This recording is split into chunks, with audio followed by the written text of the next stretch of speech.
आद निरंजन है गुरु नानक, तार के मूर्त है जग आयो। एह लोक सुनियो परलोक सुनियो, विद लोक सुनियो सब दर्शन पायो। संगत पारे उतार न कहो, गुरु नानक साहिब पंथ चलायो। वाहिगुरु गुरु नानक साहिब, तारक मूरत है जग आयो। एक ओंकार सतगुरु, ते प्रसाद सच होए। वाहिगुरु जी की फतेह है, विघ्न विनाशन सोए। श्री वाहिगुरु जी की फतेह है, विघ्न विनाशन सोए।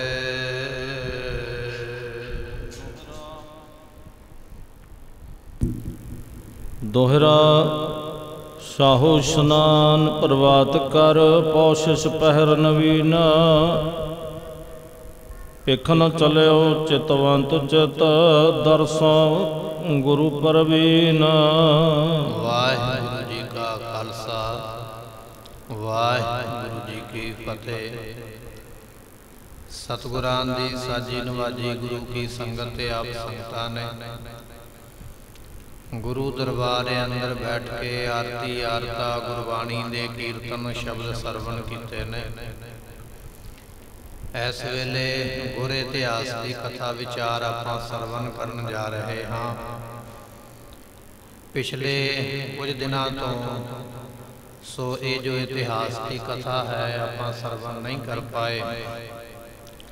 सो अज तो ये जो कथा है प्रारंभ हो रही है। जो प्रसंग है गुरु हरकृष्ण पातशाह महाराज जी का चलता पिया। श्री हरकृष्ण ध्याइया जिस डिठे सब दुख जाए।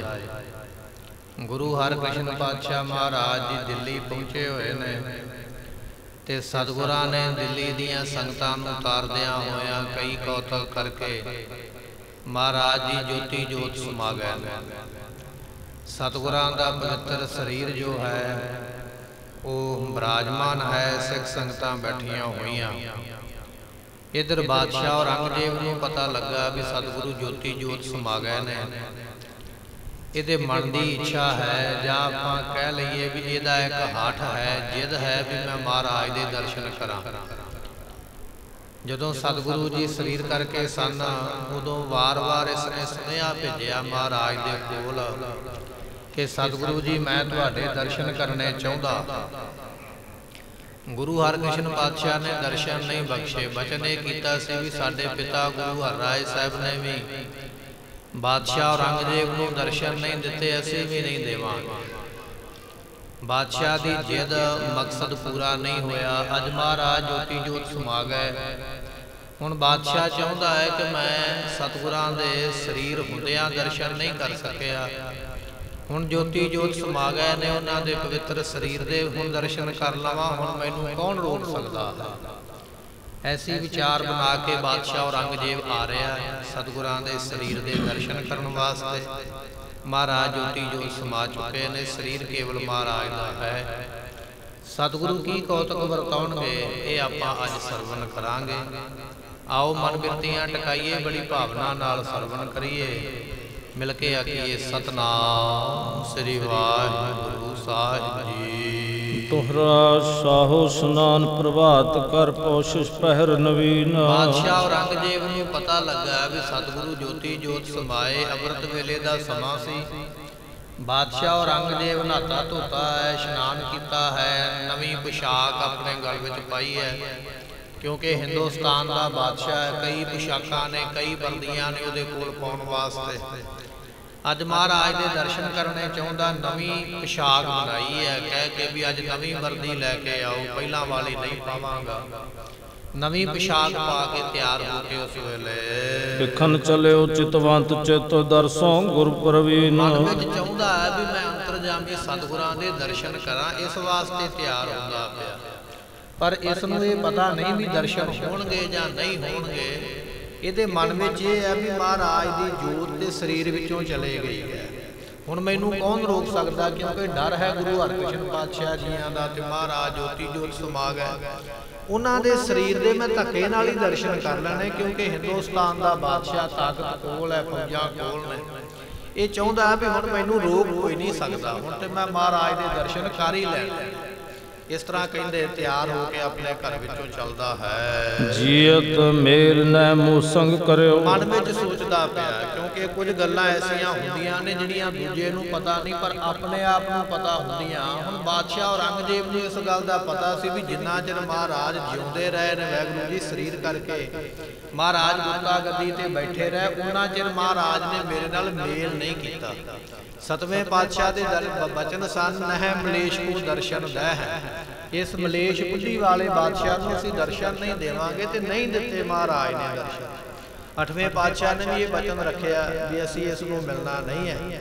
ਬਾਦਸ਼ਾਹ ਔਰੰਗਜ਼ੇਬ ਕਹਿੰਦਾ ਵੀ ਜਿਉਂਦਿਆਂ ਤੇ ਮੈਂ ਦਰਸ਼ਨ ਨਹੀਂ ਕਰ ਸਕਿਆ। ਹਾਂ ਕਹਿ ਬਹੁ ਰਹਿਓ ਅਦਕ ਹਟ ਧਰਿਓ। ਮੈਂ ਵਾਰ-ਵਾਰ ਕਿਹਾ, ਇਹਨੇ ਕਈ ਵਾਰੀ ਬੇਨਤੀਆਂ ਭੇਜੀਆਂ, ਮਹਾਰਾਜ ਮੈਂ ਤੁਹਾਨੂੰ ਮਾਇਆ ਦੇਣੀ ਚਾਹੁੰਦਾ ਹਾਂ, ਮੈਂ ਤੁਹਾਨੂੰ ਫਲਾਣੀ ਚੀਜ਼ ਦੇਣੀ ਚਾਹੁੰਦਾ ਹਾਂ। ਲਾਲਚ ਵੀ ਭੇਜਦਾ ਰਿਹਾ, ਸਿਪਾਹੀ ਭੇਜਦਾ ਰਿਹਾ, ਰਾਜੇ ਤੇ ਵਜ਼ੀਰ ਭੇਜਦਾ ਰਿਹਾ ਮਹਾਰਾਜ ਦੇ। ਮਹਾਰਾਜ ਦਰਸ਼ਨ ਕਰਨ ਦਿਓ, ਮੈਨੂੰ ਆ ਲੈਣ ਦਿਓ। ਸਤਿਗੁਰੂ ਕਹਿਣ ਲੱਗੇ ਨਹੀਂ ਭਾਈ, ਇਹ ਵਜਨ ਤੇ ਹੋ ਹੀ ਨਹੀਂ ਸਕਦਾ, ਕਿਉਂਕਿ ਜਦੋਂ ਬਾਦਸ਼ਾਹ ਔਰੰਗਜ਼ੇਬ ਦੀ ਚਿੱਠੀ ਪਹੁੰਚੀ ਸੀ ਨਾ ਕੀਰਤਪੁਰ ਸਾਹਿਬ ਦੀ ਧਰਤੀ ਤੇ, ਜਦੋਂ ਮਹਾਰਾਜ ਨੂੰ ਸੱਦਿਆ ਗਿਆ ਤੇ ਸਤਿਗੁਰਾਂ ਨੇ ਉੱਥੇ ਵਚਨ ਕੀਤਾ ਸੀਗਾ ਵਜ਼ੀਰ ਖਾਨ ਦੇ ਨਾਲ ਵੀ ਅਸੀਂ ਤੇਰੇ ਕਹਿਣ ਕਰਕੇ ਦਿੱਲੀ ਆ ਜਾਵਾਂਗੇ, ਪਰ ਬਾਦਸ਼ਾਹ ਨੂੰ ਅਸੀਂ ਦਰਸ਼ਨ ਨਹੀਂ ਹੋਣ ਦੇਣੇ। ਇਹ ਸਾਡਾ ਪਹਿਲਾ ਵਚਨ ਹੈ। ਜੇ ਤੂੰ ਵਚਨ ਮੰਨਦਾ ਤੇ ਅਸੀਂ ਦਿੱਲੀ ਆਉਂਦੇ ਆ, ਨਹੀਂ ਮੰਨਦਾ ਤੇ ਨਹੀਂ ਆਵਾਂਗੇ। ਉਸ ਵੇਲੇ ਵਜ਼ੀਰ ਖਾਨ ਨੇ ਆਖਿਆ ਸੀ ਮਹਾਰਾਜ, ਜੈ ਸਿੰਘ ਨੇ ਆਖਿਆ ਸੀ ਮਹਾਰਾਜ ਵੀ ਤੁਸੀਂ ਆ ਜਾਓ, ਨਹੀਂ ਦਰਸ਼ਨ ਦੇਣੇ ਤੁਹਾਡੀ ਮਰਜ਼ੀ ਹੈ। ਤੇ ਸਤਿਗੁਰਾਂ ਨੇ ਫਿਰ ਵਚਨ ਪੂਰਾ ਕੀਤਾ ਹੈ। ਅਬ ਸਰੂਪ ਮੈਂ ਦੇਖੋ ਜਾਈ। ਬਾਦਸ਼ਾਹ ਔਰੰਗਜ਼ੇਬ ਕਹਿੰਦਾ ਹੁਣ ਮੈਨੂੰ ਕੋਈ ਰੋਕ ਨਹੀਂ ਸਕਦਾ, ਮੈਂ ਮਹਾਰਾਜ ਦੇ ਸਰੀਰ ਦੇ ਹੁਣ ਦਰਸ਼ਨ ਕਰ ਲੈਣੇ ਹਨ। ਅਜ਼ਮਤ ਹੈ ਕਿ ਨਹੀਂ ਬਿਦਕਾਈ। ਮਨ ਵਿੱਚ ਇਹ ਵੀ ਗੱਲ ਹੈ ਵੀ ਨਾਲੇ ਵੇਖਾਂਗਾ ਵੀ ਮਹਾਰਾਜ ਦੇ ਕੋਈ ਸ਼ਕਤੀ ਵੀ ਹੈ ਕਿ ਨਹੀਂ ਹੈ, ਕਿਉਂਕਿ ਬਾਦਸ਼ਾਹ ਸ਼ਕਤੀ ਵੇਖਣੀ ਚਾਹੁੰਦਾ, ਕਰਾਮਾਤ ਵੇਖਣੀ ਚਾਹੁੰਦਾ। ਮੈਂ ਸਤਿਗੁਰਾਂ ਦੇ ਸਰੀਰ ਦੇ ਦਰਸ਼ਨ ਕਰਾਂਗਾ, ਮੈਨੂੰ ਪਤਾ ਲੱਗ ਜਾਏਗਾ ਵੀ ਮਹਾਰਾਜ ਵਿੱਚ ਕੋਈ ਕਰਾਮਾਤ ਹੈ ਕਿ ਨਹੀਂ ਹੈ। ਇਹ ਸੋਚਦਾ ਹੈ। ਏਵ ਵਿਚਾਰਤ ਤੂਰਨ ਆਇਓ। ਕਵੀ ਸੰਤੋਖ ਸਿੰਘ ਜੀ ਕਹਿੰਦੇ ਇਹ ਗੱਲਾਂ ਸਾਰੀਆਂ ਔਰੰਗਜ਼ੇਬ ਦੇ ਮਨ ਵਿੱਚ ਚੱਲਦੀਆਂ ਪਈਆਂ। ਤਿਆਰ ਹੋ ਕੇ ਛੇਤੀ ਨਾਲ ਆਪਣੇ ਘੋੜੇ ਤੇ ਚੜਿਆ, ਆਪਣੇ ਫੌਜੀਆਂ ਨੂੰ, ਆਪਣੀ ਟੁਕੜੀ ਜਿਹੜੀ ਨਾਲ ਦੀ ਹੈ ਅੰਗ ਰੱਖਿਆ, ਉਹਨਾਂ ਨੂੰ ਨਾਲ ਲਿਆ ਤੇ ਚੱਲ ਪਿਆ ਹੈ। ਪੀਰ ਸੈਂਕਰੇ ਨਰਕੀ ਲਿਆਇਓ। ਹੁਣ ਬਾਦਸ਼ਾਹ ਚੱਲੇਗਾ ਤੇ ਕੱਲਾ ਤੇ ਆਵੇਗਾ ਨਹੀਂ, ਕਈ ਇਹਦੇ ਵਜ਼ੀਰ ਨਾਲ ਨੇ, ਕਈ ਦੇਸਾਂ ਦੇ ਰਾਜੇ ਨਾਲ ਚੱਲ ਪਏ। ਚਾਪਲੂਸ ਲੋਕਾਂ ਦੀ ਗਿਣਤੀ ਬਹੁਤੀ ਹੁੰਦੀ ਹੈ ਵੱਡੇ ਅਮੀਰ ਲੋਕਾਂ ਦੇ ਕੋਲ, ਅਤੇ ਜਿਹੜੇ ਸ਼ਹਿਰ ਦੇ ਵੱਡੇ ਵੱਡੇ ਘਰਾਣੇ ਸਾਨੂੰ ਵੀ ਚੱਲ ਪਏ ਨਾਲ, ਵੀ ਵੇਖੀਏ ਭਲਾ ਬਾਦਸ਼ਾਹ ਔਰੰਗਜ਼ੇਬ ਕਿਵੇਂ ਦਰਸ਼ਨ ਕਰਦਾ ਜਾਂ ਕੀ ਹੁੰਦਾ। ਸੈਂਕੜੇ ਹਜ਼ਾਰਾਂ ਦੀ ਗਿਣਤੀ ਵਿੱਚ ਲੋਕ ਇਹਦੇ ਨਾਲ ਚੱਲੇ ਹਨ। ਹਿਰਨ ਹੇਤ ਹਜ਼ਾरों ਆਵੇ। ਕੁਝ ਲੋਕ ਹੁੰਦੇ ਨੇ ਤਮਾਸ਼ਾ ਵੇਖਣ ਵਾਲੇ, ਉਹਨਾਂ ਦਾ ਲੈਣਾ ਦੇਣਾ ਕੁਝ ਨਹੀਂ ਹੁੰਦਾ, ਕੇਵਲ ਵੇਖਣਾ ਹੁੰਦਾ ਵੀ ਉੱਥੇ ਹੋਵੇਗਾ ਕੀ। ਫਿਰ ਵੇਖ ਕੇ ਸਾਰੀ ਦੁਨੀਆ ਨੂੰ ਉਹਨਾਂ ਨੇ ਦੱਸਣਾ ਹੁੰਦਾ ਵੀ ਉੱਥੇ ਆਹ ਕੰਮ ਹੋਇਆ ਸੀ, ਮੈਂ ਉੱਥੇ ਕੋਲ ਸੀਗਾ। ਇਸ ਤਰ੍ਹਾਂ ਦੇ ਕਈ ਲੋਕ ਮੇਲਾ ਵੇਖਣ ਵਾਲੇ ਉਹ ਵੀ ਨਾਲ ਚੱਲ ਪਏ ਹਨ। ਸਾਹੋ ਪਿਸ਼ਾਰੀ ਚੱਲਿਓ ਤਲਾਵੇ। ਇਸ ਤਰ੍ਹਾਂ ਬਾਦਸ਼ਾਹ ਅੱਗੇ ਅੱਗੇ ਘੋੜੇ ਤੇ ਚੜਿਆ ਆਉਂਦਾ, ਪਿੱਛੇ ਪਿੱਛੇ ਕਈ ਬੰਦੇ ਉਸਦੇ ਤੁਰੇ ਆਉਂਦੇ ਹਨ। ਆਏ ਪੌਰ ਪਰ ਉਤਰਿਓ ਤਬ ਹੂੰ। ਉਸ ਥਾਂ ਤੇ ਪਹੁੰਚ ਗਿਆ ਜਿਸ ਥਾਂ ਦੇ ਉੱਪਰ ਮਹਾਰਾਜ ਜੀਆਂ ਦਾ ਪਵਿੱਤਰ ਸਰੀਰ ਬਿਰਾਜਮਾਨ ਸੀ ਨਾ, ਉਸ ਘਰ ਦੇ ਦਰਵਾਜ਼ੇ ਦੇ ਬਾਹਰ ਆ ਕੇ ਬਾਦਸ਼ਾਹ ਔਰੰਗਜ਼ੇਬ ਉਤਰਿਆ ਹੈ। ਦੇਖਤ ਉਠੇ ਆਦ ਨਿਰਪ ਸਭ ਹੂੰ। ਹੁਣ ਕੁਝ ਵਜ਼ੀਰ ਜਿਹੜੇ ਸਨ ਉਹ ਮਹਾਰਾਜ ਦੇ ਸਰੀਰ ਕੋਲ ਬੈਠੇ ਹੋਏ ਸਨ, ਕੁਝ ਬਾਦਸ਼ਾਹ ਦੇ ਬੰਦੇ ਪਹਿਲਾਂ ਹੀ ਉੱਥੇ ਪਹੁੰਚੇ ਹੋਏ ਸਨ। ਉਹਨਾਂ ਨੇ ਵੇਖਿਆ ਵੀ ਸਾਡਾ ਬਾਦਸ਼ਾਹ ਆ ਗਿਆ। ਬਾਦਸ਼ਾਹ ਦਾ ਸਵਾਗਤ ਕਰਨ ਵਾਸਤੇ ਸਾਰੇ ਉੱਠ ਕੇ ਖੜੇ ਹੋ ਗਏ ਹਨ। ਨੰਬਰ ਹੋਏ ਸਨਮਾਨ ਕਰਮ ਤੇ ਸਾਰਿਆਂ ਨੇ ਸਿਰ ਨਵਾ ਨਵਾ ਕੇ ਸਲਾਮਾਂ ਲੇਖ ਨੂੰ ਕੀਤੀ ਹੈ। ਬਾਦਸ਼ਾਹ ਨੂੰ ਸਿਰ ਝੁਕਾ ਝੁਕਾ ਕੇ ਇਹਨਾਂ ਨੇ ਨਮਸਕਾਰਾਂ ਕੀਤੀਆਂ ਹਨ। ਭਈ ਭੀੜ ਬਹੁ ਹਰਕਨ ਤੇ ਬਹੁਤ ਜ਼ਿਆਦਾ ਭੀੜ ਹੈ। ਬਾਦਸ਼ਾਹ ਦੇ ਜਿਹੜੇ ਖਾਸ ਸਿਪਾਹੀ ਨੇ ਉਹ ਦੂਜੇ ਲੋਕਾਂ ਨੂੰ ਕਹਿੰਦੇ ਪਰੇ ਹੋ ਜਾਓ ਭਾਈ, ਪਾਸੇ ਹਟ ਜਾਓ, ਪਾਸੇ ਹਟ ਜਾਓ, ਬਾਦਸ਼ਾਹ ਦੇ ਨੇੜੇ ਕੋਈ ਨਾ ਆਵੇ। ਇਸ ਤਰ੍ਹਾਂ ਕਹਿ ਕਹਿ ਕੇ ਆਮ ਲੋਕਾਂ ਨੂੰ, ਜਿਹੜੇ ਆਮ ਲੋਕ ਨੇ, ਉਹਨਾਂ ਨੂੰ ਪਾਸੇ ਆਸੇ ਕੀਤਾ ਜਾਂਦਾ ਹੈ। ਜੈ ਸਿੰਘ ਸੰਗ ਬੂਝ ਵਰਤੰਤਾ। ਜੈ ਸਿੰਘ ਸਵਾਈ ਨਾਮ ਦਾ ਇਹ ਰਾਜਾ ਹੈ। ਇਹ ਗੁਰਮੁਖੋ ਗੁਰੂ ਘਰ ਦਾ ਬੜਾ ਪ੍ਰੇਮੀ ਸੀਗਾ। ਸਤਿਗੁਰਾਂ ਨੇ ਬੜੀਆਂ ਕਿਰਪਾਵਾਂ ਇਹਦੇ ਤੇ ਕੀਤੀਆਂ ਸਨ। ਇਹ ਵੀ ਮਹਾਰਾਜ ਦੇ ਸਰੀਰ ਦੇ ਕੋਲ ਹੀ ਬੈਠਾ ਸੀਗਾ। ਬਾਦਸ਼ਾਹ ਨੇ ਇਸ ਨੂੰ ਆਪਣੇ ਕੋਲ ਬੁਲਾਇਆ। ਔਰੰਗਜ਼ੇਬ ਪੁੱਛਣ ਲੱਗਾ ਵੀ ਜੈ ਸਿੰਘ ਦੱਸ ਇਥੋਂ ਦਾ ਕੀ ਵਰਤਾਂਤ ਹੈ, ਕੀ ਪ੍ਰਸੰਗ ਹੈ, ਕੀ ਹੋਇਆ, ਮੈਨੂੰ ਜਾਣਕਾਰੀ ਦੇਣਾ ਕਰ। ਅੰਤਰ ਬਰਿਓ ਪਿਖਨ ਉਮਕੰਤਾ। ਤੇ ਉਸ ਵੇਲੇ ਜੈ ਸਿੰਘ ਨੇ ਮੋਟੇ-ਮੋਟੇ ਸ਼ਬਦਾਂ ਵਿੱਚ ਕੁਝ ਕੁ ਦੱਸ ਦਿੱਤਾ। ਹੁਣ ਇਹ ਅੰਦਰ ਜਾਣਾ ਚਾਹੁੰਦਾ ਵੀ ਜਿੱਥੇ ਮਹਾਰਾਜ ਜੀਆਂ ਦਾ ਸਰੀਰ ਵਿਰਾਜਮਾਨ ਹੈ, ਮੈਂ ਜਾ ਕੇ ਪਵਿੱਤਰ ਸਰੀਰ ਦੇ ਦਰਸ਼ਨ ਕਰਨੇ ਕਰਾਂ। ਹਿਰਦੇ ਮਨੋਰਥ ਕੋ ਇਮ ਕਰਿਓ। ਤੇ ਉਸ ਵੇਲੇ ਮਨ ਵਿੱਚ ਇੱਕ ਮਨੋਰਥ ਵੀ ਹੈ, ਇੱਕ ਇੱਛਾ ਹੈ। ਬਾਦਸ਼ਾਹ ਚੱਲਿਆ ਜ਼ਰੂਰ ਹੈ। ਉਸ ਕਮਰੇ ਦੇ ਵਿੱਚ ਵੜਨ ਲੱਗਾ ਜਿਸ ਕਮਰੇ ਦੇ ਵਿੱਚ ਮਹਾਰਾਜ ਦਾ ਸਰੀਰ ਵਿਰਾਜਮਾਨ ਸੀਗਾ। ਪਰ ਜਦੋਂ ਕਮਰੇ ਦੇ ਵਿੱਚ ਜਾਣ ਲੱਗਾ ਇਹਦੇ ਮਨ ਵਿੱਚ ਇੱਕ ਮਨੋਰਥ ਹੈ, ਇੱਕ ਇੱਛਾ ਹੈ। ਉਹ ਕੀ ਇੱਛਾ ਹੈ ਉਹ ਦੱਸਦੇ ਹਨ। ਨਹਿ ਮਿਲਵੇ ਕੋ ਹਠਵੋ ਧਰਿਓ। ਮਨ ਵਿੱਚ ਸੋਚਦਾ ਹੰਕਾਰ ਆ ਜਾਂਦਾ ਨਾ ਬੰਦੇ ਦੇ ਮਨ ਵਿੱਚ, ਕਹਿਣ ਲੱਗਾ ਲਓ ਇਹ ਗੁਰੂ ਮੈਨੂੰ ਕਹਿੰਦੇ ਸਨ ਵੀ ਅਸੀਂ ਤੈਨੂੰ ਮਿਲਣਾ ਨਹੀਂ ਹੈ, ਮਿਲਣਾ ਨਹੀਂ ਹੈ। ਇਹਨਾਂ ਨੇ ਬੜਾ ਹੱਠ ਕਰ ਰੱਖਿਆ, ਮੈਨੂੰ ਮਿਲੇ ਨਹੀਂ। ਜਿੰਨਾ ਚਿਰ ਜਿਉਂਦੇ ਰਹੇ ਆਪਣੀ ਇਹਨਾਂ ਨੇ ਜਿੱਦ ਪੁਗਾਈ ਹੈ, ਆਪਣਾ ਹੱਠ ਇਹਨਾਂ ਨੇ ਪੂਰਾ ਕੀਤਾ ਹੈ। ਸਿੱਖਿਆ ਦੀਨਸ ਵੱਡੇ ਹਮਾਰੇ। ਤੇ ਨਾਲ ਹੀ ਇਹਨਾਂ ਨੇ ਆਖਿਆ ਸੀ ਵੀ ਸਾਡੇ ਵੱਡਿਆਂ ਨੇ ਗੁਰੂ ਹਰਿਰਾਏ ਸਾਹਿਬ ਜੀਆਂ ਨੇ ਸਿੱਖਿਆ ਦਿੱਤੀ, ਸਾਨੂੰ ਇਹ ਬਚਨ ਆਖੇ ਹਨ। ਸੋ ਹਮ ਨੇਮ ਨਿਵਾਹਿਓ ਸਾਰੇ। ਉਹ ਸਾਰਾ ਨੇਮ ਜਿਹੜਾ ਹੈ ਨਾ ਉਹ ਸਤਿਗੁਰਾਂ ਨੇ ਪੂਰਾ ਕੀਤਾ। ਗੁਰੂ ਹਰਿਰਾਏ ਸਾਹਿਬ ਦੇ ਬਚਨ ਸਨ ਵੀ ਔਰੰਗਜ਼ੇਬ ਦੇ ਮੱਥੇ ਨਹੀਂ ਲੱਗਾ। ਇਹਦੇ ਕੀਤੇ ਕਰਮਾਂ ਦਾ ਫਲ ਇਹਨੂੰ ਦਰਗਾਹ ਵਿੱਚ ਮਿਲਣਾ ਹੈ। ਉਹ ਬਚਨ ਗੁਰੂ ਹਰਿਰਾਏ ਸਾਹਿਬ ਤੇ ਗੁਰੂ ਹਰਿਕ੍ਰਿਸ਼ਨ ਮਹਾਰਾਜ ਜੀ ਨੇ ਪਾਲਿਆ ਹੈ। ਜੀਵਤ ਜਾਵਤ ਤਾਵਤ ਰਹਿਓ। ਉਸ ਵੇਲੇ ਬਾਦਸ਼ਾਹ ਔਰੰਗਜ਼ੇਬ ਹੰਕਾਰ ਦੇ ਨਾਲ ਸੋਚਦਾ ਪਿਆ ਮਨ ਵਿੱਚ, ਕਹਿੰਦਾ ਜਿੰਨਾ ਚਿਰ ਮਹਾਰਾਜ ਸਰੀਰ ਕਰਕੇ ਰਹਿ ਵਾਕਿਆ ਹੀ ਇਹ ਆਪਣੇ ਬਚਨ ਦੇ ਪੂਰੇ ਰਹਿ ਨੇ। ਕਿਉਂਕਿ ਸੂਰ ਬੀਰ ਬਚਨ ਕੇ ਬਲੀ, ਸੂਰਮੇ ਬਚਨਾਂ ਨੂੰ ਪਾਲਦੇ ਨੇ। ਕੈਰਾਂ ਨੇ ਕੀ ਬਚਨ ਪਾਲ ਲੈਣਾ। ਲੋਕ ਤੇ ਝੱਟ ਮੁੱਕਰ ਜਾਂਦੇ, ਝੱਟ ਬਦਲ ਜਾਂਦੇ ਆਪਣੀ ਜ਼ੁਬਾਨ ਤੋਂ। ਮਰ ਗਿਆ ਤੇ ਮੁੱਕਰ ਗਿਆ ਇੱਕ ਗੱਲ ਹੀ ਹੈ। ਪਰ ਜਿਹੜੇ ਸੂਰਮੇ ਹੁੰਦੇ ਨੇ ਉਹ ਕਦੇ ਆਪਣੇ ਬਚਨ ਤੋਂ ਬਦਲਦੇ ਨਹੀਂ, ਆਪਣੇ ਬਚਨ ਨੂੰ ਪੂਰਾ ਕਰਦੇ। ਗੁਰੂ ਹਰਿਕ੍ਰਿਸ਼ਨ ਪਾਤਸ਼ਾਹ ਨੇ ਜਿੰਨਾ ਚਿਰ ਸਰੀਰ ਕਰਕੇ ਸਨ ਉਹਨਾਂ ਚਿਰ ਬਚਨ ਪੂਰਾ ਕੀਤਾ। ਇਹ ਬਾਦਸ਼ਾਹ ਔਰੰਗਜ਼ੇਬ ਸੋਚਦਾ ਪਿਆ ਆਪਣੇ ਮਨ ਦੇ ਵਿੱਚ ਕਿ ਮਹਾਰਾਜ ਨੇ ਆਪਣਾ ਬਚਨ ਪੂਰਾ ਨਿਭਾਇਆ ਹੈ। ਅਬ ਸੋ ਮਿਟੈ ਦਰਸ ਕੋ ਲਹਿਓ। ਤੇ ਹੁਣ ਮੈਨੂੰ ਕੋਈ ਰੋਕ ਨਹੀਂ ਸਕਦਾ। ਕਿਉਂ? ਕਿਉਂਕਿ ਮੈਂ ਹਿੰਦੁਸਤਾਨ ਦਾ ਬਾਦਸ਼ਾਹ, ਮੇਰੇ ਕੋਲ ਵਾਧੂ ਫੌਜ ਹੈ, ਮੈਂ ਜੋ ਮਰਜ਼ੀ ਕਰ ਸਕਦਾ। ਅੱਗੇ ਤੇ ਮਹਾਰਾਜ ਦੇ ਵਰਦਾ ਜਾਂ ਸ਼ਰਾਫ ਦਾ ਮੈਨੂੰ ਡਰ ਸੀ, ਮੈਂ ਤਾਂ ਨਹੀਂ ਸੀ ਨੇੜੇ ਜਾਂਦਾ। ਹੁਣ ਕਿਹੜਾ ਉੱਠ ਕੇ ਮਹਾਰਾਜ ਨੇ ਮੈਨੂੰ ਕੋਈ ਸ਼ਰਾਫ ਦੇ ਦੇਣ। ਹੁਣ ਮੈਨੂੰ ਕੋਈ ਰੋਕ ਨਹੀਂ ਸਕਦਾ, ਮੈਂ ਦਰਸ਼ਨ ਕਰ ਲੈਣੇ ਹਨ। ਕਿਸ ਉਪਾਏ ਤੇ ਨੇਮ ਨਾ ਰਹੇ। ਸੋ ਕਹਿਣ ਲੱਗੇ ਜਦੋਂ ਹੁਣ ਮੈਂ ਉਹਨਾਂ ਦੇ ਸਰੀਰ ਦੇ ਦਰਸ਼ਨ ਕਰ ਲੈ ਤੇ ਮਹਾਰਾਜ ਦਾ ਜਿਹੜਾ ਨੇਮ ਸੀ ਨਾ ਉਹ ਵੀ ਟੁੱਟ ਜਾਏਗਾ। ਕਿਹੋ ਜਿਹਾ ਇਹ ਆਦਮੀ ਹੈ, ਦਰਸ਼ਨ ਵੀ ਕਰਨੇ ਚਾਹੁੰਦਾ ਔਰ ਸਤਿਗੁਰਾਂ ਦਾ ਨੇਮ ਤੋੜਨਾ ਚਾਹੁੰਦਾ ਤੇ ਆਪਣੀ ਜੈ ਜੈਕਾਰ ਕਰਾਉਣੀ ਚਾਹੁੰਦਾ ਵੀ ਮੈਂ ਮਹਾਰਾਜ ਦਾ ਬਚਨ ਪੂਰਾ ਨਹੀਂ ਹੋਣ ਦਿੰਦਾ। ਮਨ ਵਿੱਚ ਸੋਚਦਾ ਪਿਆ ਜਦੋਂ ਮੈਂ ਸਰੀਰ ਦੇ ਦਰਸ਼ਨ ਕਰ ਲੈ ਤੇ ਫਿਰ ਸਤਿਗੁਰਾਂ ਦਾ ਉਹ ਜਿਹੜਾ ਕੀਤਾ ਬਚਨ ਹੈ ਵੀ ਔਰੰਗਜ਼ੇਬ ਨੂੰ ਦਰਸ਼ਨ ਦੇਣੇ ਨਹੀਂ, ਉਹ ਮੈਂ ਮਹਾਰਾਜ ਦਾ ਬਚਨ ਅੱਜ ਤੋੜ ਦੇਣਾ ਹੈ। ਪਿਤਾ ਸੀਖ ਕੋ ਜਿਸ ਵਿਦ ਕਹੈ। ਜਿਸ ਤਰ੍ਹਾਂ ਆਪਣੇ ਪਿਤਾ ਦੀ ਸਿੱਖਿਆ ਨੂੰ ਕਹਿੰਦੇ ਹਨ। ਕਿਆ ਅਜ਼ਮਤ ਕੋ ਕਰੈ ਦਿਖਾਵਨ। ਦੇਖਦੇ ਆਂ ਵੀ ਅੱਜ ਮਹਾਰਾਜ ਕੋਈ ਸ਼ਕਤੀ ਵਿਖਾਉਂਦੇ ਨੇ ਜਾਂ ਨਹੀਂ ਵਿਖਾਉਂਦੇ ਹਨ। ਦੇਖ ਲਿਓ ਮੈਂ ਦਰਸ਼ਨ ਪਾਵਨ। ਅੱਜ ਮੈਂ ਪਵਿੱਤਰ ਮਹਾਰਾਜ ਦੇ ਦਰਸ਼ਨ ਕਰਾਂਗਾ। ਜੇ ਤੇ ਅੱਜ ਮਹਾਰਾਜ ਨੇ ਮੈਨੂੰ ਦਰਸ਼ਨ ਦਿੱਤੇ ਤੇ ਤਾਂ ਵੀ ਮੇਰੀ ਜੈ ਜੈਕਾਰ ਹੈ। ਕਿਉਂਕਿ ਇਹਨਾਂ ਨੇ ਬਚਨ ਆਪਣਾ ਅੱਜ ਤੋੜ ਲੈਣਾ ਜਿਹੜਾ ਕਹਿੰਦੇ ਸੀ ਵੀ ਦਰਸ਼ਨ ਨਹੀਂ ਦੇਣੇ।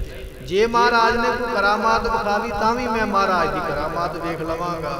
ਐਸੀਆਂ ਦੋ ਚਾਲਾਂ ਚੱਲ ਕੇ ਚੱਲਿਆ ਹੈ। ਐਮ ਚਿਤਵਤ ਸਭ ਲੋਕ ਹਟਾਏ। ਇਸ ਤਰ੍ਹਾਂ ਸੋਚ ਕੇ ਜਿਹੜੇ ਲੋਕ ਸਨ ਸਾਰਿਆਂ ਨੂੰ ਆਸੇ ਪਾਸੇ ਕਰ ਦਿੱਤਾ, ਪਰੇ ਹੋ ਜਾਓ, ਦੂਰ ਹੋ ਜਾਓ, ਮੈਂ ਮਹਾਰਾਜ ਦੇ ਦਰਸ਼ਨ ਕਰਨੇ ਹਨ। ਏਕਲ ਪਰਵਿਸ਼ਿਓ ਅੰਤਰ ਜਾਏ। ਇਹ ਇਕੱਲਾ ਹੀ ਆਪਣੇ ਨਾਲ ਕਿਸੇ ਨੂੰ ਨਹੀਂ ਲਿਆ, ਮੈਂ ਇਕੱਲਾ ਹੀ ਦਰਸ਼ਨ ਕਰਾਂਗਾ। ਉਸ ਕਮਰੇ ਦੀ ਦਹਲੀਜ਼ ਦੇ ਅੰਦਰ ਜਾਣ ਲੱਗਾ, ਉਸ ਕਮਰੇ ਦੇ ਵਿੱਚ ਪਹੁੰਚਣ ਲੱਗਾ ਜਿਸ ਕਮਰੇ ਵਿੱਚ ਮਹਾਰਾਜ ਦਾ ਪਵਿੱਤਰ ਸਰੀਰ ਵਿਰਾਜਮਾਨ ਹੈ। ਮਾਤ ਆਦ ਦਾਸੀ ਗਨਦਾਸ। ਸੋ ਸਤਿਗੁਰਾਂ ਦੇ ਸਰੀਰ ਦੇ ਕੋਲ ਮਾਤਾ ਜੀ ਬੈਠੇ ਸਨ। ਮਾਤਾ ਕ੍ਰਿਸ਼ਨ ਕੌਰ ਜੀ ਬੈਠੇ ਹੋਏ ਸਨ ਕੋਲ। ਹੋਰ ਵੀ ਕੁਝ ਦਾਸੀਆਂ, ਕੁਝ ਸੇਵਕ ਗੁਰੂ ਘਰ ਦੇ ਮਹਾਰਾਜ ਦੇ ਸਰੀਰ ਕੋਲ ਬੈਠੇ ਹੋਏ ਹਨ। ਤਤਛਿਨ ਪ੍ਰਭਸ਼ੇ ਅਪਰ ਆਵਾਸ। ਜਦੋਂ ਬਾਦਸ਼ਾਹ ਦਾ ਆਉਣਾ ਵੇਖਿਆ ਮਾਤਾ ਜੀ ਵੀ ਉੱਠ ਬੈਠੇ, ਹੋਰ ਵੀ ਜਿਹੜੇ ਸੇਵਕ ਸਨ ਉਹ ਵੀ ਉੱਠ ਕੇ ਦੂਜੇ ਕਮਰੇ 'ਚ ਚਲੇ ਗਏ। कि बादशाह आ गया, इन्हू रोक कौन सकता है। माता कृष्ण कौर भी सतगुरां दे माता जी उठ बैठे अते होर भी जिहड़े गुरु घर दे सेवक सन उस कमरे चों उठ के दूजे कमरे च चले गए ते उस वेले कमरा विला हो गया है। खरो रहियो एक सेवक तीर, एक सेवक गुरु घर दा बस महाराज दे शरीर दे कोल रह गया, बाकी सारी संगत नूं पासे कर दिता गया। महाराज दा परिवार जां जिहड़े होर सेवक सन उठ के दूजे कमरे च चले गए। एक सेवक महाराज दे कोल शरीर दे कोल खड़ा होया है। तूषण तजत बिलोचन नीर, ते उस वेले चुप है। हुण सेवक बेचारा की कह सकदा, हिंदुस्तान दे बादशाह नूं रोक थोड़ी सकदा कोई आम बंदा। वो चुप करके बेचारा खलोता है, पर उहदे नेत्रां विचों जल वहिंदा पिया, वैराग दा जल हंझू उहदे नेत्रां विचों डिगदे पए भी अज प्यारे सतगुरु जी शरीर छड्ड गए हन। नहीं हटाए सकै तब कोई, हुण कोई आम बंदा दे की कोई वजीर भी नहीं, बादशाह औरंगजेब नूं कौन रोक सकदा भी तू ना जा महाराज दे कमरे 'च जा ना दर्शन कर।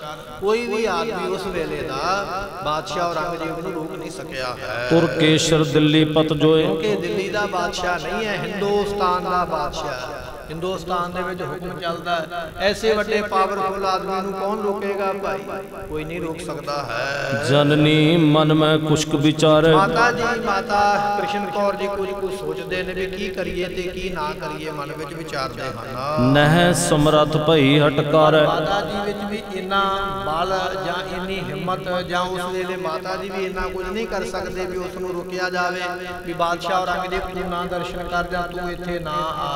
माता साहब जी भी उस वेले कुछ नहीं कीता है। तत्क्षण आए बिलोकन करे, उस वेले बादशाह छेती दे नाल उस कमरे दे विच आ गया जिथे महाराज दा शरीर विराजमान सी। एक सेवक कोल खलोता है, छेती नाल औरंगजेब बादशाह उस कमरे दे विच वड़िया है। बस्तर अशादत तन पर परे, उस वेले की वेखिया सतगुरां दा पवित्र शरीर पिया होया, चिट्टे रंग की चादर महाराज दे शरीर दे उपर पाई हुई है। इस तरह शरीर महाराज गुरु हरकृष्ण पातशाह जियां दा शरीर ढकिया होया, उमरा महाराज दी बिल्कुल छोटी है ते सतगुरु जी इस तरह बराजे हुए ने, चादर लैके ज्योति जोत समा चुके ने, शरीर नूं ढकिया होया ते महाराज उत्थे बराजे हुए हन। हांडो भयो जाए टिकशाहू, बादशाह औरंगजेब महाराज दे कोल चला गया, शरीर दे बिल्कुल ते कोल जाके खड़ा हो गया, देखदा पिया भी सतगुरां दा शरीर विराजमान है, चादर ऊपर पाई हुई है, सेवादार कोल खड़ोता होया, कोल जाके खड़ा हो गया है। पिखो बदन एवं नट मन माहू, सो इस तरह ठठ मन माहू मन विच सोचदा है, कहन लगा हुण मैं महाराज दा मुख वेखांगा, हुण मैनू रोक कोई नहीं सकदा। पर इस नूं इह नहीं पता भी तू ते संसारी बादशाह, महाराज ते लोग परलोक दे बादशाह ने, बल्कि बादशाहां नूं बनाउण वाले ने। जाके बस है खान सुल्तान, जाके बस है सगल जहान, महाराज दी बाणी दा बचन है। सतगुरु ते राजियां नूं राज बख्शिश करन वाले बादशाह औरंगजेब की है सतगुरां दे अगे। पर जदों हंकार हो जाता है ना, उस वेले मनुख फिर अपने आप नूं वड्डा समझण लग पैंदा है। औरंगजेब नूं हंकार है अपनी बादशाही दा, कहन लगा हुण मैनूं रोक कोई नहीं सकदा, मैं अंदर आ गया, मैनूं रोकिया नहीं किसी ने। हुण मैं महाराज दे मुख तो कपड़ा चुकांगा जां सेवादार दे कोलों चुकावांगा ते दर्शन करांगा, अज मैनूं कोई रोक नहीं पावेगा। कहो दास सो निकट जे ठांडो, वो जिहड़ा सेवादार कोल खलोता सी ना, बादशाह ने उहनूं हुक्म कीता, कहन लगा भी यह सेवादार मेरा हुक्म है ते मेरे हुक्म नूं तू मनना कर।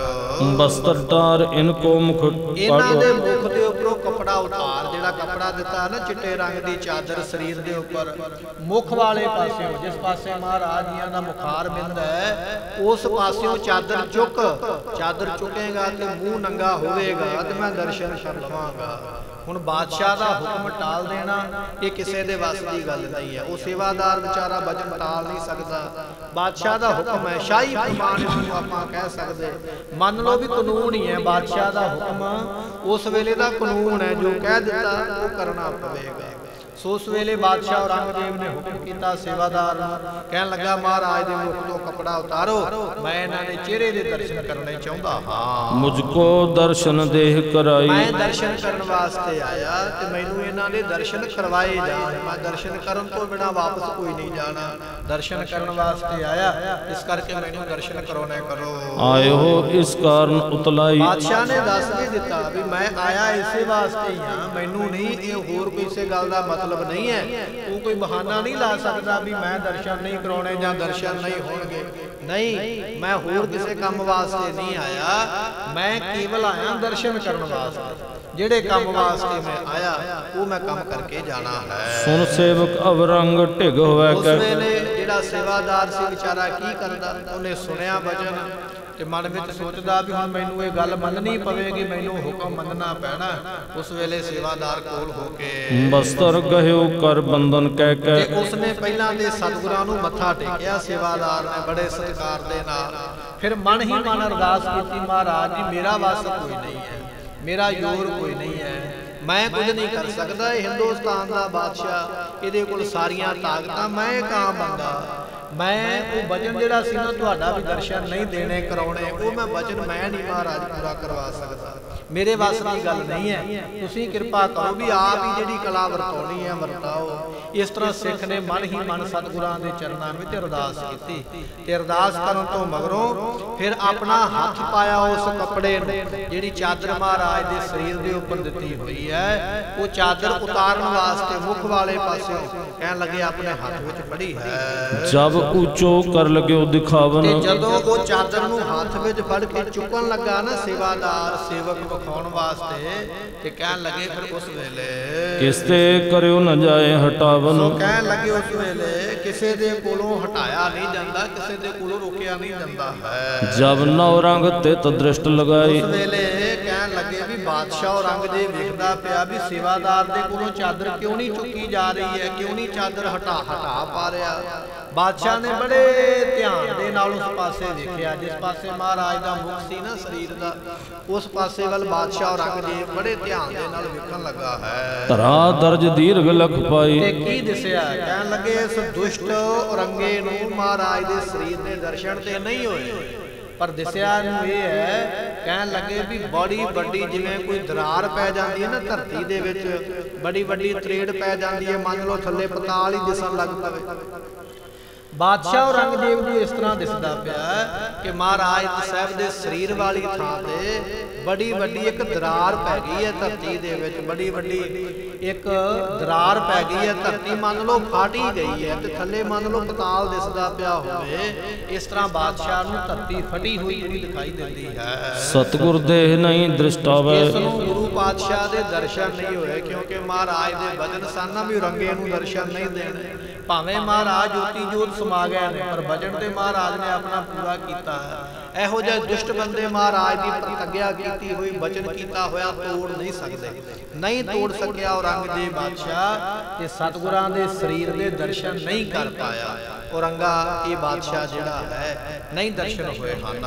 दीज दर्ज में दृष्ट चलावे, ते जदों इसने वेखिया ना चंगी तरह वो जिहड़ी दरार पई हुई सी धरती फटी हुई, जदों इसने अपनी दृष्टि दे नाल अगे हो के वेखण लगा भी वेखां इस दरार दे विच की है, इस टोए विच की है, जदों वेखण लगा है ताहां भयानक आत कुछ देखा। कहण लगे भी महाराज ने कुछ इहो जी कला वरताई उस वेले कि उस दरार दे विचों फटी हुई धरती दे विचों कोई इहो जिहा भयानक सीन भयानक मंजर इस बादशाह औरंगजेब नूं दसिया जिहड़ा ये दस नहीं सकिया किसे। आपां अगे जाके सरवण कर लैणे ने वचन, दस नहीं सकिया भी मैनूं दसिया की है, पर दिसी इहनूं इहो जी चीज है कि उस वेले वेखदियां सार ही देखत उपजो कंप विशेखा, इहदा शरीर कंबन लग पिया। उस वेले जिवें बुखार चढ़ जावे ते शरीर कंबदा है ना बहुत ज्यादा, ते आपां देखदे बुखार चढ़िया होया ते शरीर कंबदा है। कहण लगे जदों बादशाह औरंगजेब नहीं ना टलिया अपनी जिद तो, अपने हंकार दे नाल गुरु घरे आउणा ते हंकार की लैके आउणा है। कबीर साध को मिलने जाइए साथ ना लीजिए कोई, पाछे पाओ ना दीजिए आगे जो होए सो होए। जदों साधु दे गुरु दे महात्मा दे दर्शन करन जाइए उदों काम क्रोध लोभ मोह हंकार हमें नूं नाल नहीं परे करके निरशाल हो के सो निमरता दे नाल आइए तां दर्शनां दी प्राप्ति है। ते जे अपना आप विखाउण आ गया भी मैं सूट चंगा पाया, मैं बूट चंगा पाया, मैं कपड़े चंगे पाए, मैं विखाउण वास्ते चलिया, हौमे इकट्ठी करन वास्ते आया, ते ओहदा कोई लाभ कोई नहीं है।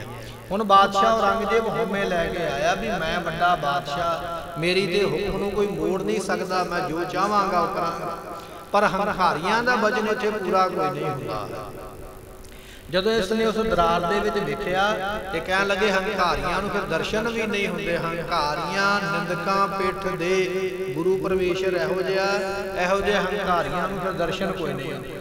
ਕਹਿੰਦੇ ਉਸ ਦਰਾਰ ਦੇ ਵਿੱਚੋਂ ਫਟੀ ਹੋਈ ਧਰਤੀ ਵਿੱਚੋਂ ਕੁਝ ਇਹੋ ਜਿਹਾ ਭਿਆਨਕ ਇਸ ਨੂੰ ਕੋਈ ਵਸਤੂ ਦਿਸੀ ਹੈ ਤੇ ਬਾਦਸ਼ਾਹ ਦਾ ਸਰੀਰ ਕੰਬਣ ਲੱਗ ਪਿਆ ਖੜੇ ਖਲੋਤੇ ਦਾ।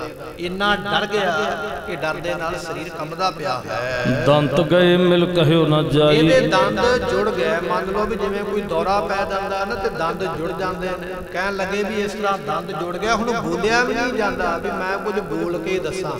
ਦੰਦ ਇਹਦੇ ਜੁੜ ਗਏ ਦੰਦਾਂ ਦੇ ਵਿੱਚ ਤੇ ਜ਼ੁਬਾਨ ਮੂੰਹੋਂ ਬਾਹਰ ਨਹੀਂ ਨਿਕਲਦੀ ਪਈ ਹੈ, ਮੂੰਹ ਜੁੜ ਗਿਆ ਤੇ ਕਹਿਣ ਲੱਗੇ ਐਸੀ ਉਸ ਦੀ ਹਾਲਤ ਹੋਈ ਹੈ। ਭਇਓ ਸਥੰਭ ਅਚਲ ਕੀ ਨਿਆਏ। ਕਹਿਣ ਲੱਗੇ ਵੀ ਜਿਵੇਂ ਕੋਈ ਥੰਮ ਹੁੰਦਾ ਨਾ ਤੇ ਥੰਮ ਨੂੰ ਆਪਾਂ ਹੱਥ ਨਾਲ ਹਿਲਾਈਏ ਤੇ ਹਿਲਦਾ ਨਹੀਂ ਹੈ। ਬਾਦਸ਼ਾਹ ਔਰੰਗਜ਼ੇਬ ਜਿਹੜਾ ਬਾਹਰੋਂ ਭੱਜਾ ਆਇਆ ਸੀ ਬੜਾ ਖੁਸ਼ ਹੋ ਕੇ, ਇਹੋ ਜਿਹਾ ਭਿਆਨਕ ਡਰਿਆ। ਦੰਦਾਂ ਵਿੱਚ ਦੰਦ ਫਸ ਗਏ ਤੇ ਸਰੀਰ ਕੰਬਦਾ ਪਿਆ ਤੇ ਮੰਨ ਲਓ ਜਿਵੇਂ ਬੋਤੀ ਬਣ ਗਿਆ ਹੋਵੇ, ਹਿਲ ਨਹੀਂ ਸਕਦਾ। ਨਾ ਗਾਂਹ ਪੈਰ ਪੱਟਿਆ ਜਾਂਦਾ, ਨਾ ਪਿੱਛੇ ਨੂੰ ਪੈਰ ਪੱਟਿਆ ਜਾਂਦਾ, ਨਾ ਸੱਜੇ ਖੱਬੇ ਹੋਇਆ ਜਾਂਦਾ। ਐਸੀ ਇਸ ਦੀ ਹਾਲਤ ਹੋ ਗਈ ਹੈ। ਜੜੀ ਭੂਤ ਐਸੇ ਹੋਏ ਗਏ। ਕਹਿਣ ਲੱਗੇ ਵੀ ਜੜ ਹੀ ਹੋ ਗਿਆ। ਜੜ ਤੋਂ ਭਾਵ ਹੈ ਵੀ ਇੱਕ ਥਾਂ ਤੇ ਜਿਵੇਂ ਰੁੱਖ ਹੈ ਨਾ, ਰੁੱਖ ਦੀ ਜੜ ਹੁੰਦੀ ਹੈ, ਇੱਕ ਥਾਂ ਤੇ ਖਲੋਤਾ, ਰੁੱਖ ਇੱਕ ਥਾਂ ਤੋਂ ਹਿਲਦਾ ਦੂਜੀ ਥਾਂ ਤੇ ਨਹੀਂ ਜਾਂਦਾ ਹੈ। ਕਹਿੰਦੇ ਬਾਦਸ਼ਾਹ ਵੀ ਰੁੱਖ ਦੇ ਵਾਂਗ ਜੜ ਹੀ ਹੋ ਗਿਆ, ਪੱਥਰ ਹੀ ਬਣ ਗਿਆ, ਇੱਕ ਜਗ੍ਹਾ ਤੇ ਖਲੋਤਾ ਹੀ ਰਹਿ ਗਿਆ ਹੈ। ਇੰਦਰਾ ਗਨ ਸਰੀਰ ਥਿਰ ਭਇਓ। ਕਹਿਣ ਲੱਗੇ ਵੀ ਇੰਦਰੀਆਂ ਦੇ ਸਮੇਤ ਅੱਖਾਂ, ਮੂੰਹ, ਨੱਕ, ਹੱਥ, ਪੈਰ ਜਿੰਨੇ ਵੀ ਸਾਡੇ ਸਰੀਰ ਦੇ ਇੰਦਰੇ ਨੇ ਸਾਰੇ ਮੰਨ ਲਓ ਪੱਥਰ ਹੀ ਬਣ ਗਏ। ਸਰੀਰ ਵੀ ਮੰਨ ਲਓ ਪੱਥਰ ਦਾ ਹੀ ਬਣ ਗਿਆ, ਜੜ ਹੀ ਬਣ ਗਿਆ, ਸਰੀਰ ਹਿਲਦਾ ਹੀ ਨਹੀਂ ਪਿਆ। ਸੋ ਨਾ ਇਹਦੇ ਹੱਥ ਹਿਲਦੇ ਨੇ, ਨਾ ਬਾਹਾਂ ਹਿਲਦੀਆਂ, ਨਾ ਲੱਤਾਂ ਹਿਲਦੀਆਂ ਪਈਆਂ।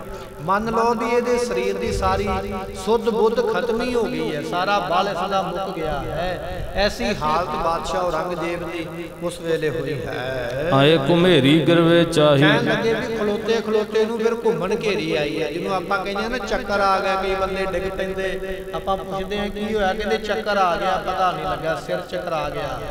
ਕਹਿੰਦੇ ਬਾਦਸ਼ਾਹ ਔਰੰਗਜ਼ੇਬ ਇੰਨਾ ਡਰਿਆ, ਇਹਨੂੰ ਖਲੋਤੇ ਖਲੋਤੇ ਨੂੰ ਚੱਕਰ ਆ ਗਿਆ, ਘੁੰਮਣ ਘੇਰੀ ਆ ਗਈ ਹੈ। ਇਸ ਤਰ੍ਹਾਂ ਲੱਗਾ ਬਾਦਸ਼ਾਹ ਨੂੰ ਵੀ ਮੈਂ ਹੁਣ ਡਿੱਗਣ ਲੱਗਾ ਹਾਂ। ਧੜਮ ਕਰਕੇ ਉਸ ਦਰਾਰ ਦੇ ਵਿੱਚ, ਜਿਹੜੀ ਦਰਾਰ ਦਿਸਦੀ ਪਈ ਨਾ ਧਰਤੀ ਫਟੀ ਹੋਈ, ਇਹਨੂੰ ਇਸ ਤਰ੍ਹਾਂ ਲੱਗਾ ਵੀ ਮੈਂ ਉਸ ਫਟੀ ਹੋਈ ਧਰਤੀ ਵਿੱਚ ਹੁਣ ਗਰਕ ਹੋ ਜਾਣ ਲੱਗਾ ਹਾਂ, ਮੈਂ ਮਰ ਜਾਣ ਲੱਗਾ ਹਾਂ।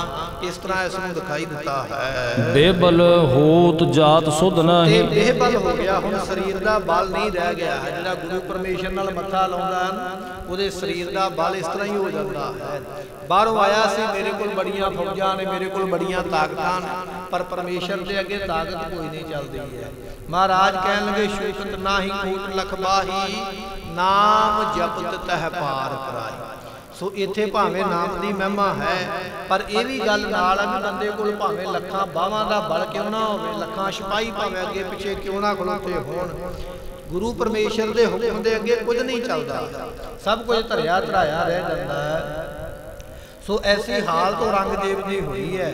ਕਹਿਣ ਲੱਗੇ ਵੀ ਇਹਦਾ ਸਰੀਰ ਖੜ ਗਿਆ ਤੇ ਉਸ ਵੇਲੇ ਬਹੁਬਿਲ ਜਿਹੜਾ ਹੈ ਵਿਚਲਤ ਹੋਤ ਜਾਤ ਸੁਧ ਨਾਹੀ। ਹੁਣ ਵਿਆਕੁਲ ਹੋ ਗਿਆ, ਸਰੀਰ ਦੀ ਖਬਰ ਕੋਈ ਨਹੀਂ ਰਹਿ ਗਈ ਹੈ ਕਿ ਮੇਰੇ ਨਾਲ ਕੀ ਬਣਿਆ, ਕੀ ਹੋਇਆ ਹੈ। ਬਿਖਰੇ ਜਾਹੇ ਅੰਗ ਭਰਿਆਈ। ਤੇ ਕਹਿਣ ਲੱਗੇ ਵੀ ਇਸ ਦੇ ਜਿਹੜੇ ਅੰਗ ਨੇ ਨਾ ਮੰਨ ਲਓ ਸਾਰੇ ਬਿਖਰ ਗਏ ਹੋਣ, ਸਾਰੇ ਖਿਲਰ ਗਏ ਹੋਣ। ਅਦਕ ਤਰਾਸ ਤੇ ਥਿਰਿਓ ਨਾ ਜਾਈ। ਹੁਣ ਬਹੁਤ ਜ਼ਿਆਦਾ ਡਰ ਗਿਆ। ਹੁਣ ਇਹਦੇ ਤੋਂ ਇੱਕ ਸਕਿੰਟ ਦਾ ਸਮਾਂ ਵੀ ਖਲੋਤਾ ਨਹੀਂ ਜਾਂਦਾ, ਇੱਕ ਪਲ ਦਾ ਸਮਾਂ ਵੀ ਉਸ ਕਮਰੇ ਵਿੱਚ ਖਲੋ ਨਹੀਂ ਸਕਦਾ। ਜਿਸ ਕਮਰੇ ਦੇ ਵਿੱਚ ਗਿਆ ਨਾ ਬੜੇ ਛੇਤੀ ਦੇ ਨਾਲ ਭੱਜ ਕੇ ਵੀ ਮੈਂ ਮਹਾਰਾਜ ਦੇ ਦਰਸ਼ਨ ਕਰ ਪਾਵਾਂਗਾ, ਕਹਿਣ ਲੱਗੇ ਵੀ ਹੁਣ ਉਸ ਕਮਰੇ ਦੇ ਵਿੱਚ ਇੱਕ ਸਕਿੰਟ ਵਾਸਤੇ, ਇੱਕ ਪਲ ਵਾਸਤੇ ਵੀ ਇਹ ਤੋਂ ਖਲੋਤਾ ਨਹੀਂ ਜਾਂਦਾ। ਮਨ ਵਿੱਚ ਸੋਚਦਾ ਵੀ ਕਿਵੇਂ ਨਾ ਕਿਵੇਂ ਮੈਨੂੰ ਇਸ ਕਮਰੇ ਵਿੱਚੋਂ ਬਾਹਰ ਕੱਢਿਆ ਜਾਵੇ। ਬਾਦਸ਼ਾਹ ਔਰੰਗਜ਼ੇਬ ਦੀ ਹੋਰ ਕੀ ਹਾਲਤ ਹੁੰਦੀ ਹੈ ਉਹ ਆਪਾਂ ਕੱਲ ਦੇ ਦੀਵਾਨ ਵਿੱਚ ਫਿਰ ਸਰਵਣ ਕਰਾਂਗੇ। ਸਮੇਂ ਦੀ ਸਮਾਪਤੀ, ਫੁੱਲਾਂ ਚੁੱਕਾਂ ਦੀ ਮੁਆਫੀ, ਬਚਨ ਉਪਦੇਸ਼ ਗੁਰੂ ਕਾ ਜਾਣ ਕੇ ਹਿਰਦੇ ਵਸਾਉਣਾ। ਗੁਰੂ ਹਰਕ੍ਰਿਸ਼ਨ ਪਾਤਸ਼ਾਹ ਦੀ ਇਹ ਕਥਾ ਜਿਹੜੀ ਹੈ ਇਹ ਆਪਾਂ ਸਰਵਣ ਕਰ ਰਹੇ ਹਾਂ। ਦਿੱਲੀ ਵਿੱਚ ਮਹਾਰਾਜ ਜੋਤੀ ਜੋਤ ਸਮਾ ਗਏ ਨੇ। ਬਾਦਸ਼ਾਹ ਔਰੰਗਜ਼ੇਬ ਨੂੰ ਹੋਰ ਕੀ ਕੌਤਕ ਵਿਖਾਉਣਗੇ ਤੇ ਬਾਦਸ਼ਾਹ ਕੀ ਫਿਰ ਫੈਸਲਾ ਲਵੇਗਾ, ਇਹ ਵੀ ਸਰਵਣ ਕਰਾਂਗੇ। ਮਹਾਰਾਜ ਦਾ ਕਿਵੇਂ ਅੰਤਮ ਸੰਸਕਾਰ ਹੋਵੇਗਾ नावें पातशाह गुरता गद्दी ते किवें बैठणगे ये भी बचन आपां सरवण करांगे। आप संगतां दे चरणां विच बेनती है कि सवेरे ते शाम कथा दा समां 6:45 बजे तो 7:15 बजे तक सवेरे भी ते इस वेले भी समां 6:45 तो 7:15 दा है। आप संगतां समय सिर पहुँच के गुरु का भजन सरवण करके लाहे प्राप्त करने। लेखा कतह न छुटी है खिन खिन भूलन हार, बख्शन हार बख्श लै नानक पारे उतार। वाहिगुरू जी का खालसा वाहिगुरू जी की फतेह। सतनाम श्री वाहिगुरू साहिब जीओ। ज्ञान ध्यान किछ कर्म न जाना, सार न जाना तेरी।